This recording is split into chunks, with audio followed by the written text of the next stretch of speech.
ఇప్పుడు ప్రపంచంలో ఏ జీవి ఉడకేసి తినడంలే, రేపటికి ఎల్లుండికి ఆ ఫ్రిడ్జ్లో పెట్టుకొని తినడంలే.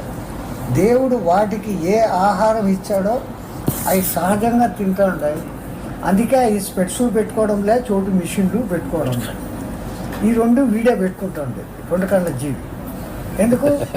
వీడు బాగా ఉడకబెట్టి దాంట్లో సారమంతా చంపేసి దిక్కుమాలిన మసాలాలు వేసి ఒళ్ళుని చెడుపు చేసుకొని మళ్ళా మిగిలిపోతే వేరే వానికి పెట్టకుండా డబ్బాల్లో పెట్టుకొని ఫ్రిడ్జ్లో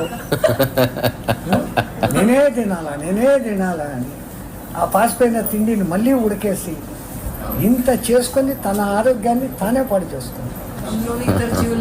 పరమాత్ముడు కందమూలాలు ఇచ్చాడు, పూలు ఫలాలు ఇన్ని ఇచ్చాడు. ఏది లేకుంటే ఆకులు ఎన్ని ఉన్నాయి తినతగ్గ ఆకులు.